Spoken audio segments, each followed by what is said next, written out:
Mheshimiwa Mwenyekiti na wajumbe wa mkutano mkuu, kwa siku za karibuni kumekuwa na mijadala mingi na hasa kuhusiana na mabadiliko ya mfumo wa uendeshaji wa klabu hii, hususan katika eneo la marekebisho ya katiba. Nimesimama mbele yenu leo nikiwa naibu waziri mwenye dhamana ya michezo, na naomba nisisitize ya kwamba serikali haijawahi na wala haitaanza leo kulazimisha klabu yoyote nchini kukamilisha mabadiliko ya mfumo wa uendeshaji bila uamuzi wa wanachama wenyewe.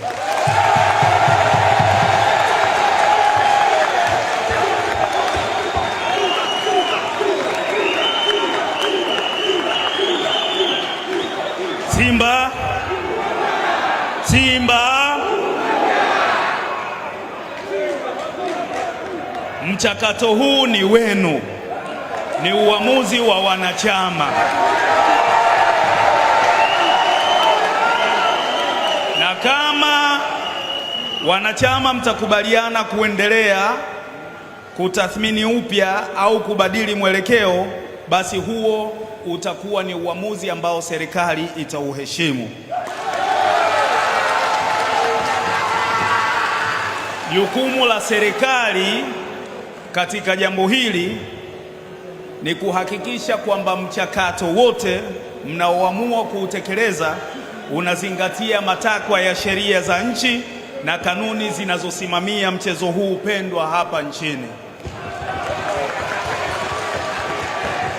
Mheshimiwa Mwenyekiti na wajumbe, serikali ina jukumu la kuhakikisha kuwa katiba mtakayopitisha, moja, inalinda maslahi ya wanachama kama wamiliki halali wa klabu;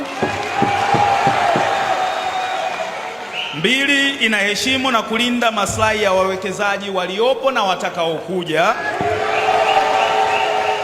tatu, inakidhi matakwa ya sheria, kanuni na taratibu zote zinazohusika katika mchakato wa uendeshaji wa klabu za michezo, ikiwamo za Baraza la Michezo, za RITA, za Mamlaka ya Ushindani Tanzania FCC, pamoja na mamlaka nyingine za serikali.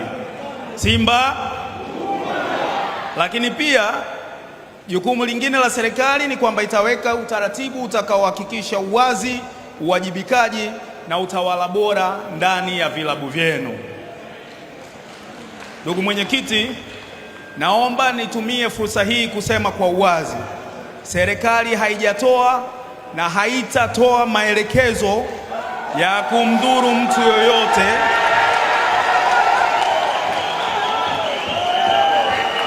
wala kuwaelekeza wanachama jinsi ya kuamua kwenye kufanya marekebisho ya uendeshaji wa klabu yenu.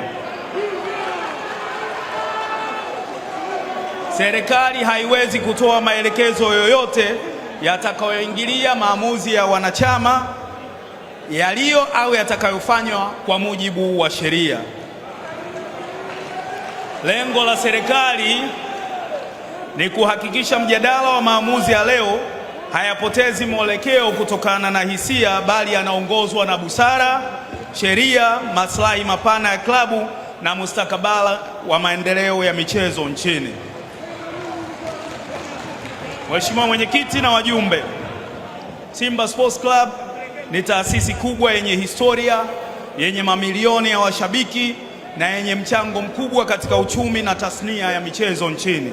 Kwa msingi huo, ninaomba mjadala wa marekebisho ya katiba ufanyike kwa utulivu, kwa kujenga, kwa kuheshimiana na kwa kuweka mbele maslahi ya klabu, wanachama wake na wadau wote, wakiwemo wawekezaji waliowekeza kwa nia ya kuendeleza klabu.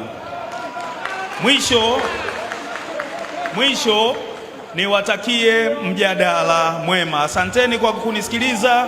Mungu ibariki Simba, Mungu ibariki Tanzania. Asanteni sana.